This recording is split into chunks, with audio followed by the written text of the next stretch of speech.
Hi everybody, I'm Dr. Chris and welcome to Lesson 5. My first question for you today is, do you know what one of these is? Well, the clue is that it's of course part of my piano, and it's a very important part, even though this is quite a tiny little device. This is a sustain pedal. I'm going to use this with my right foot. This goes on the floor and I press it down. And of course, if you've got a digital piano at home or an acoustic piano, you've probably got two or usually three pedals that you will play with your right foot. Now, if you've never used these before, today is going to explain a bit about what happens. So let me show you how it works. So I've got three pedals here on the floor, and I'm going to use my right foot to play the right hand one. And I'm just going to play completely at random now. I'm just going to play any black key I like. Have a listen to what happens when I press the pedal down and play.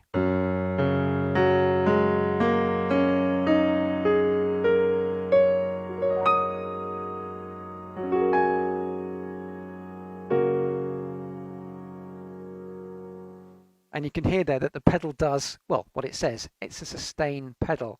And it's a lovely, lovely effect. Now, I chose those notes completely at random, and you can try the same thing. If you just keep to any black keys with a sustain pedal, you'll get that effect. So we're going to use this a little bit later on with one of our pieces.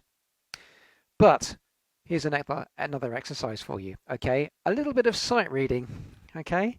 Now, I've chosen this particular exercise for a reason. It's going to prepare us for a little bit more note reading a little later on. But take a look at this. We're going to go through this. And firstly, what I'd like you to do is just read the rhythm for me. So have a look left to right, and we're going to clap the rhythm. Are you ready? Okay, here we go. I'm going to count you in with 4 beats, and then please join in clapping the rhythm. Okay? 1, 2, 3, 4. 1, 2, 3, 4. 1, 2, 3, 4. 1, 2, 3, 4. 1, 2, 3, 4. Okay, well, I hope that was okay with you. There's nothing there really that I would say we haven't really covered before. But I guess the most difficult part about that is finding the notes on the keyboard, isn't it? So the reason I've chosen that is because there are a number of notes there that are what I call landmark notes. These are notes that you should really try and commit to memory, the position of which is important on the music. For example, the first one there on the G clef, that's a middle C, of course. Middle C would be here. And the second one along in that bar, of course, is G on the G line, which is going to be here. And the next note up is going to be C, of course. And you can see there that in the bar number 2, all we've really got are 3 notes there going step by step. Now, in the left hand, this is where things get a bit more challenging. That first note, you may not be able to recognize straight away. And I thought I'd go through it with you because we will need that later. It's an F, not F on the F line, but actually F 1 octave below. Here's F on the F line. But what we want is this F to be played with my little finger, finger 5. And that's the note we need there. Are you ready? Okay, let's see how this goes. So, 1, 2, ready, go. 1, 2.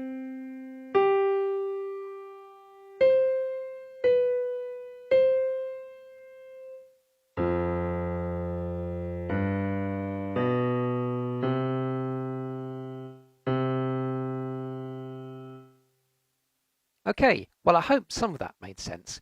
And of course, you may want to practice that a bit more. But the important point there is to try and memorize some signpost notes. We've got middle C and G in the G clef. And in the left hand, I'd say low F and maybe C as well are important notes to try and commit to memory. So we're doing really well so far with our grade 1 pieces. And I thought the first one we do today is Salley Gardens. So what I'm going to do first of all is I'm going to have a look at the music, and just a reminder, we're using the grade 1 ABRSM book. If you haven't managed to get this yet, probably worthwhile either buying the printed copy or downloading the electronic versions of the score in, I think it's PDF format. You just print them off. I've got the links available in this video, so have a look at those. Well worth the investment. It's a lovely book as well. So here's Salley Gardens. Now what I'm going to do is I'm going to play from the very beginning, and if you've got the score, I'm going to play down to round about, let's say, bar 13, which is where we've got to so far. Have a listen to this. So at the beginning, we're going to hold down 3 notes silently. Get ready for those nice string harmonic sounds. Okay. 1, 2, 3.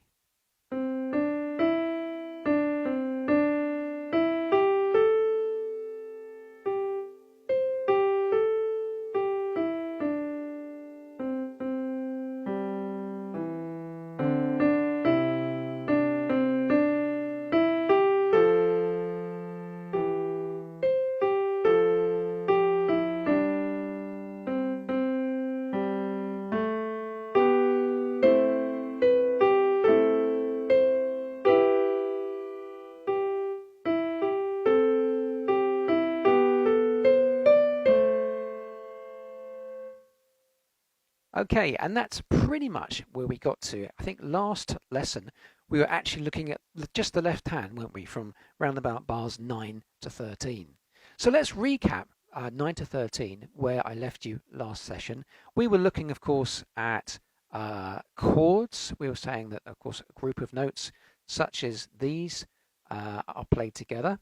And hopefully by now you've had a chance to practice some of this. So this is really what you should be aiming for with that left hand.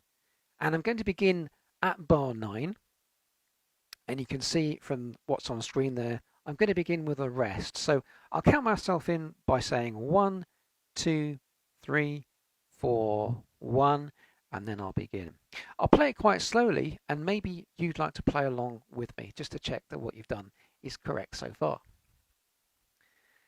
Okay, 1, 2, 3, 4, 1.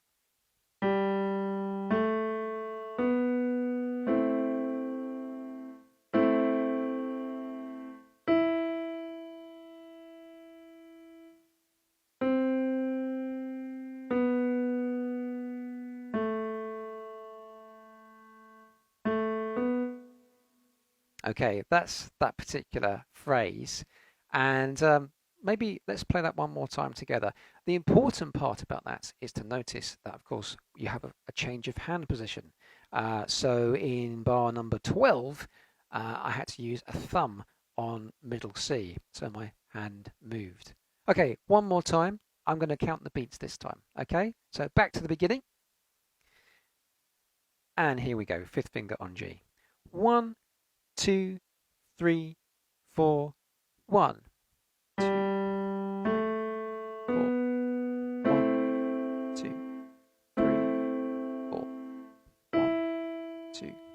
3, 4. 1, 2, 3, 4. 1, 2, 3, 4, and. Okay, and those quavers, of course, at the very end will lead on to next lesson's work. Okay, so double check that what you've done is okay, because now we're going to be looking at the same section of music but with the right hand. Now we haven't covered the right hand so far, so what I thought I'd do is play it for you first, and then we'll go through the rhythm and some of the notes together. The first note, of course, is in bar number 9, and it's actually the end of this lovely little phrase here, and that's the C, the 3-beat C. Okay, so here is bar number 9, including that C, and the new section that you can see on screen. 1, 2, 3, 4.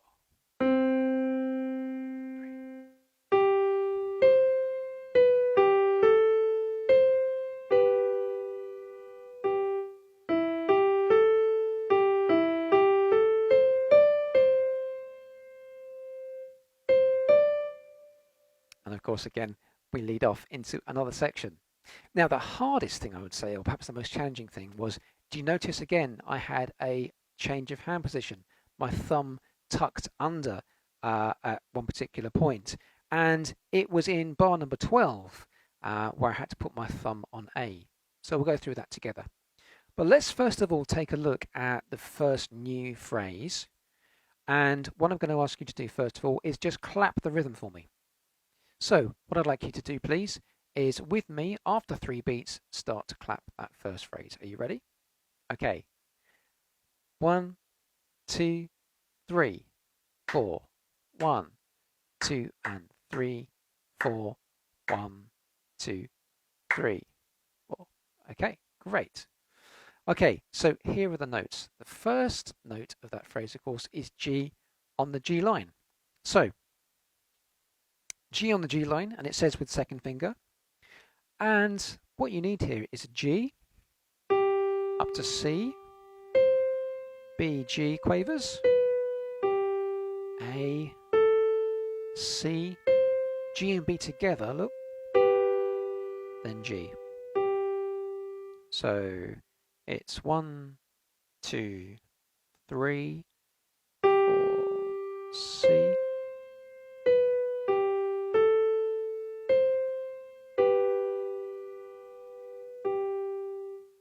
Okay, right.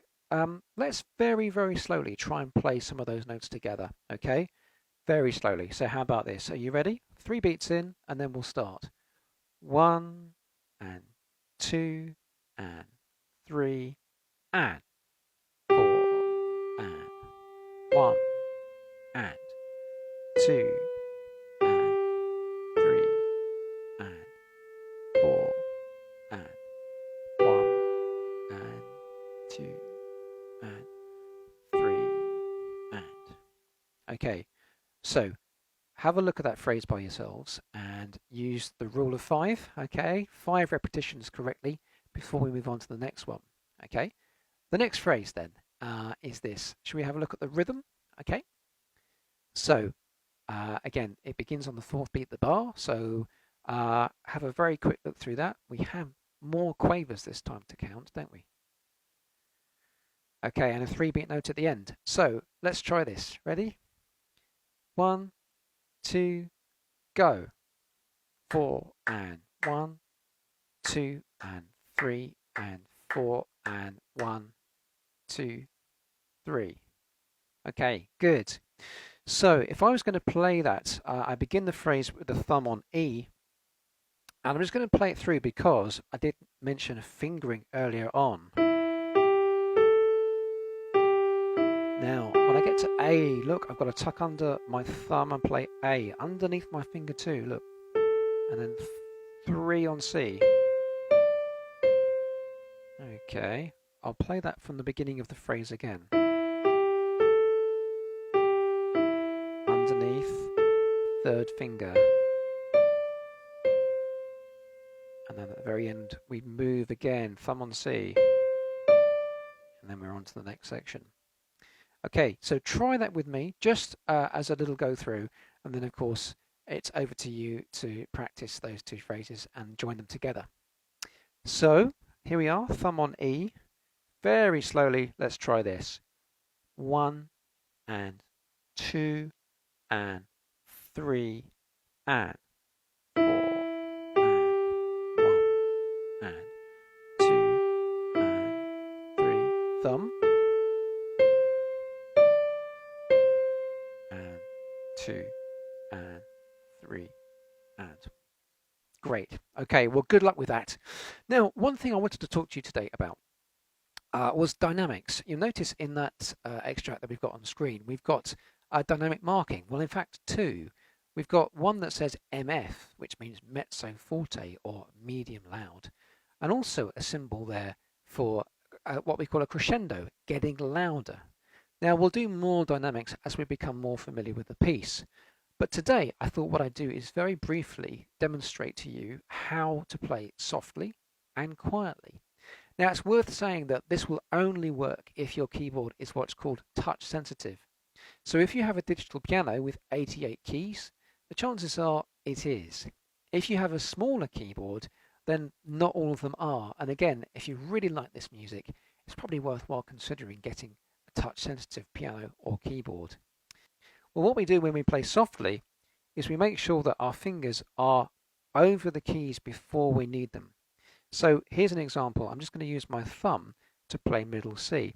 And now my thumb is actually pressing on middle C, and I just lower my thumb fairly slowly, like that. There's no real force in there at all. Just placing it down.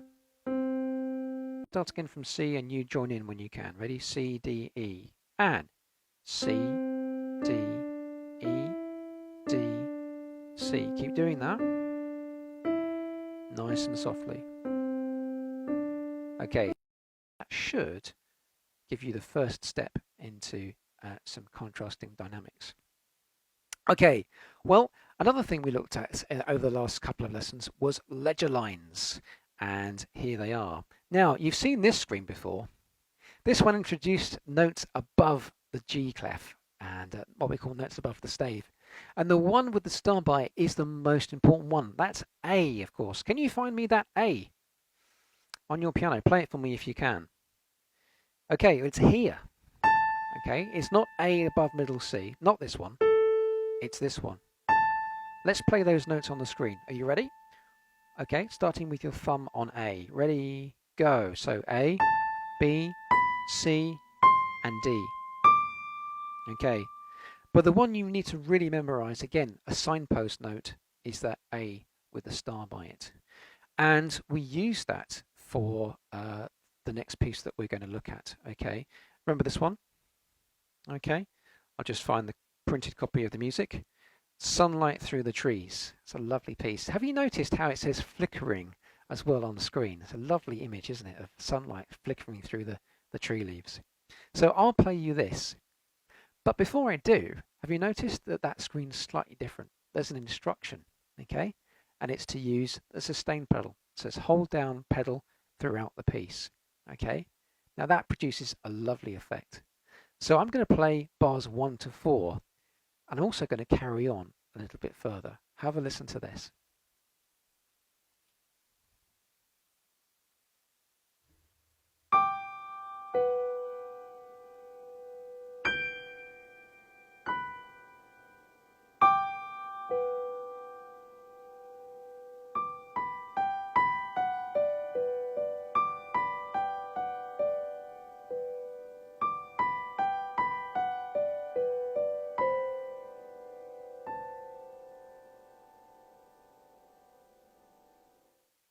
Okay, it's lovely, isn't it? What a lovely piece of music.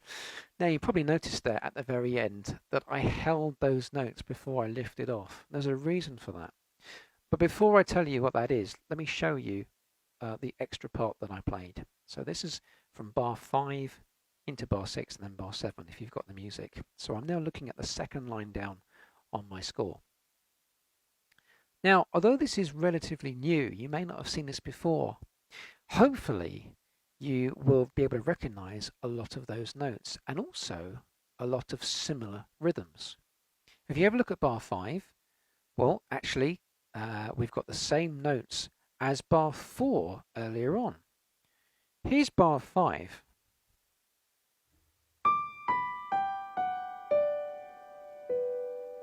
Which is very, very similar, of course, to bar 4, which we looked at last week, which does this.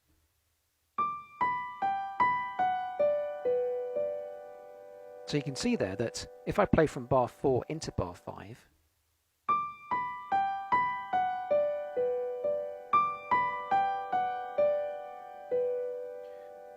and then bar 6 if we keep going, the notes are exactly the same. So it's over to you with this bit, because in actual fact the notes are the same as bar 4. You've already had a chance to study that together. So hopefully bar 5 and bar 6 will be pretty much plain sailing. Bar number 7 is the only one that's slightly different. The only big difference there, of course, are these extra new symbols. And they're pause marks, or what's called fermatas. And that's why I held those notes at the end. So listen for those again as I play bar 5, bar 6, and bar 7. And hopefully this week you can have a look at those, okay? So nothing particularly new, as long as bar 4 is pretty much confident. So here's bar 5. 1, 2, ready, play.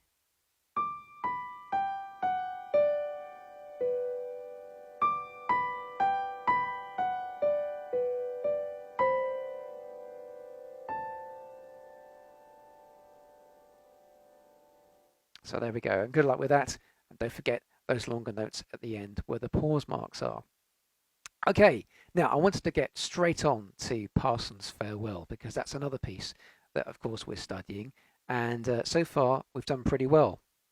Last time I saw you, we worked through bars 1 to 4 together, and we discussed different ways of maybe practicing with both hands together. Now, that may be work in progress, and what I thought I'd do for you today is play bar 1 and 4, or bar 1 to 4, and just demonstrate how it should go. I'm also going to keep going. So you're going to hear some more music that we haven't studied before, but I wonder if you can tell me something about the bars that follow it. Okay, so here's bars 1 to 4.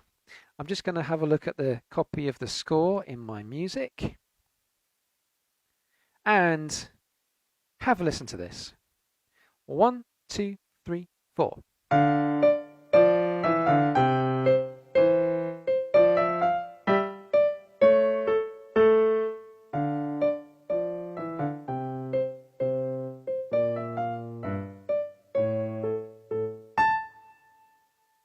Okay, did you notice anything there about the next bit? Well, of course, it was very similar. It wasn't exactly the same, because did you notice how the second time I played that phrase, it was softer? And if you've got the score, you'll see that bars 5 to 8, there is actually a dynamic marking of P in the middle, P for piano, which means softly. There was only one really different note, and that was, of course, at the end, that very high A here. So again, if you have a copy of the music, you should be able to play through the second line. You've already learnt it, so well done. Just remember to vary that dynamic again. Play a little bit softly if you can, and add on the A in bar number 8. What I want to do with you today is actually have a look at the third line, because the third line is very different. This is what the third line sounds like. 1, 2, 3, 4.